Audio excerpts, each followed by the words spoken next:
And welcome back, everybody, to the Freaking Awesome Podcast. And this is episode 38. Yeah, man. let's kill that bass head. Alright, let's do this. I'm on the air, we got this podcast flow. It's me and Tony on the mics, we gotta let you know of current events, little gaming, sprinkling some entertainment. We stay humble, but our moms still think we're famous. Turn up the bass and baby, maybe let that magic flow. Our spoken word is all the things you really wanna know. Having a good time on the show, T-Bows and Matty G. Tune in and hit subscribe and join us on the FAP. Welcome, everybody, to the Freaking Awesome Podcast. I'm your host, Anthony Bowes, and sitting across from me is, kind of a cushion and maybe some wood, because Matty G is still on remote. Yeah. Matty G, how you? Oh, not too shabby, man. How you doing? Good, good. You still love your family? Still No. okay being at home? You know? No, I really want school to go back, and all this to go back to normal. But no. We're having a good time, man. We're spending time together, and they're teaching me things, and I'm teaching them very little, and away we go. And I'm trying to avoid them as much as possible. Well, we have another special guest today, and it is a very new one for us on our show. Instead of just being your actor, actress, stuntman, producer, and writers, co-writers, we have, for the first time ever, a relationship coach on the show. And I think it's actually quite important, given everything that's going on with COVID and families like ours that have to spend more time together than we're used to. Ladies and gentlemen, welcome Rick Soetebier. How are you doing today, Rick? I'm doing well, and I'm here to kind of oversee the relationship between you two and see what kind of a relationship you have. Oh, God. If anything, I think Matt misses me and wishes to see me in more public as opposed to just via phone. I think he gets tired of just listening to my disembodied voice. He never listens to me. Matt's got a pillow set up in the corner of the room with my picture pasted to it. Oh, shit. Why is there a hole in the pillowcase, Matty? Ow! It came like that. Came like that. It was just an old pillow. Oh, God. Right on, Matty. Why don't we jump into the news? All right. Well, first article. You might have heard about this, but I thought it was pretty cool because I'm a big fan of this particular artist. So, Banksy, girl with the pierced eardrum, gets a face mask. So, in London, have you guys heard of Banksy, the famous street artist? No, I haven't. Oh, okay. So, Not at all. Yeah, so he's like one of the most famous street artists. You guys might have heard in the news about he designed a painting to shred itself at an auction.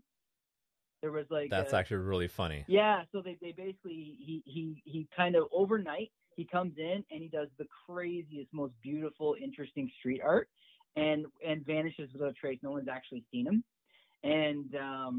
And basically he does all these kind of cool things, and he sold one of his famous paintings, and it went up for auction. It was like $2 million or something like that. And soon as they hit the gavel to sold, it shredded itself in front of everyone. So really, yeah, that's amazing. Yeah, and they didn't know, man. They had to take it apart, and they said it was the most elaborate mechanism they've ever seen, and they had no idea that it was in there because they're not supposed to take it out of its casing, because that ruins the original print, right? Because you can't let it touch air. So anyway, it's really cool. So, but that's not this story. So, he painted this super famous.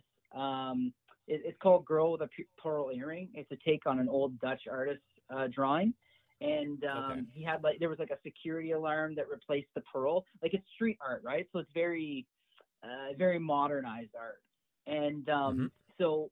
I guess overnight somebody had put one of those COVID masks on it, made a giant COVID mask, 10 feet by 10 feet, and draped it up on this lady's face. And anyways, he hasn't taken credit for it yet, but I thought it was really, really interesting because I just love the idea of just stuff, stuff like that happening and people vanishing without a trace. And nobody's really seen this guy and stuff. So I thought I'd share that. You know, it really makes you wonder if he does this for the love of doing it or for the fame, right? Because most people would stick around because they want the fame and everything, but it kind of sounds like it's like, you know my name, but I'm kind of just not there to Yep. claim it, you know? Yep. So that makes it quite unique. It sounds like an incredible marketing ploy. Right?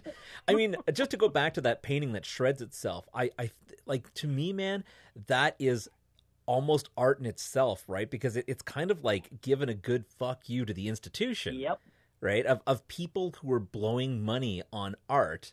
And you know, because this always stands out in my head. I remember being young and when The Voice of Fire came out, and all it was like the hood of a Camaro. It was 2 blue stripes with the red stripe up the middle. Right? Yep. And that went for $2.4 million. And I was just crazy. like, but that would have taken like 10 minutes with a paint roller. How does that go? First of all, how is that art? And second of all, like, how does it go for so much? But this guy has created something that not only was obviously beautiful enough art that people wanted to buy it, but had then created elaborate machining behind it to basically self-destruct on a gavel slam. Yeah, isn't that crazy? That is. And they're saying like they were trying to figure out how he did it. Like, was it remote activated? Was it sound activated? Like, what exactly? Like, how did he do it? And I don't think they ever finished the story. But if you Google Banksy, Banksy, you'll see what I'm talking about. The guy's just, the art he does is incredible. So that is really cool. I'm gonna have to look that up. But to your point too, yeah, art's messed up, dude. What goes for huge prices? Like, yeah, you get literally like just take a can of paint and just throw it on an easel and throw it up in an art studio and like, oh my god, I really get this guy's pain, you know? Yeah, right. Well, I'd see that and be like, well, that's how I do it. I understand this guy. No, I'm my wife would definitely say I'm more meticulous of a painter, but she's the type of person who will, like, I'll just pour it on the top of the table, take the brush and smush it around, and she makes it look good. But inside, like, I guess my OCD is just screaming when she does it. You're just more like, of a oh my paint by numbers god. type of guy. Yeah. No, I'm just a little bit more like, like taping off the edges, leaving crisp lines when you're doing stuff like furniture, and she's just like, nah, it's all good. Just back up. That's messed up. Yeah, I couldn't handle that. So my first article today is, and Maddie and I, we always talk about, how often a lot of funny news comes out, but really with this COVID and everybody staying at home, there's less and less crazy news that's happening. And maybe this is a good thing. Maybe not so much for us, but for the world.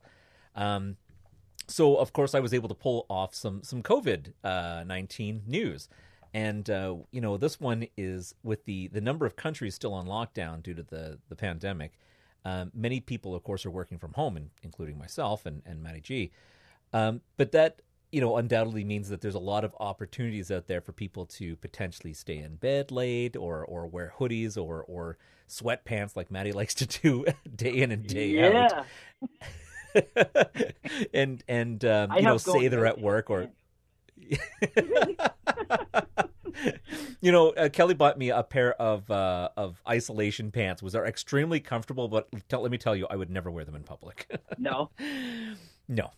It's got like little woodcutters and stuff all over them, and they're kind of like fleecy pants. But anyways, this article's type. Pants. They'd be sick to wear. Right? Oh, I got to tell you, I'm going to hold this article for a second. I have been seeing more and more people wearing parachute pants. Yes. It's coming back. And you know what, Maddie? I could see you out there too legit to quit and just dancing down the street with these massive sunglasses and just trying to be like, I've been waiting for this. Well, it's been about 25 or 30 years since that stuff has been in fashion, so it's time for it to come around again. Yeah. It's true. I mean, even bell bottoms made it back before hammer pants. That's crazy. Maybe I should cut a mullet too. Be the only guy with parachute pants and a mad mullet. Right? It's so confusing. Matt can bring and wingtip shirt, and you can bring everything back at one time. Oh, Jesus. All right, staff, it's hammer time. Literally, someone go get me my hammer.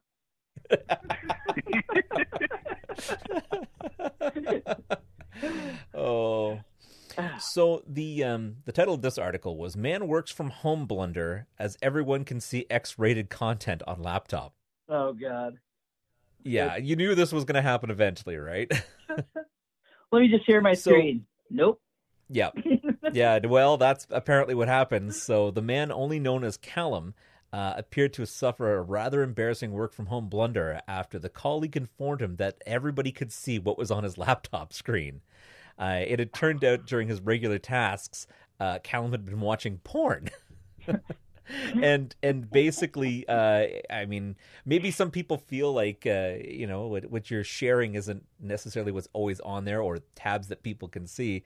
But he was basically sharing his full screen, and one of his coworkers had put out an email to him, and the email sender was by Gary, but surprised him saying, like, "Hey, good morning, Callum. I hope you're feeling better. I see you logged in via remote access."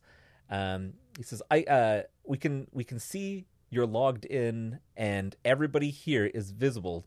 We can all see you're watching porn between inquiries. If you go to the top of the screen, there's a menu bar. One of the icons will have a black screen option. If you click this, it'll blank out your office machine, so you can continue in private. Thanks, Gary.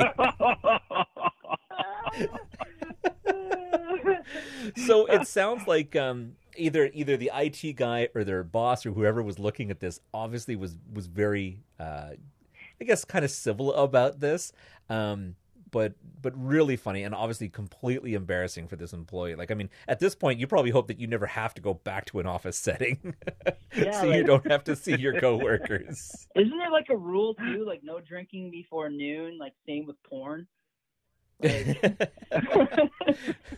Well, I got to tell you, there's a couple times I joke around with my coworkers because, my kids are running around and screaming in the house that I say to them, like, suddenly daytime drinking is actually looking a little bit more comfortable. Oh my gosh! Not that I could actually force myself to do it, and it's funny because today he says, "That's funny. You're not the first person to tell me that today." Dude, true story. Ashley and I were out. We had to go. Let's say Thursday, so Tuesday. And the line at the beer store was longer than the line at the grocery store. Oh, wow. Yeah. Ooh. Yeah. So I wonder how that feels for the few grocery stores that actually sell beer. Crazy. Those grocery stores are like, aw, apparently this wasn't a good juncture. At what point would you just look at the two stores and be like, fuck, no one's died from not having food? Right. And get in the beer line.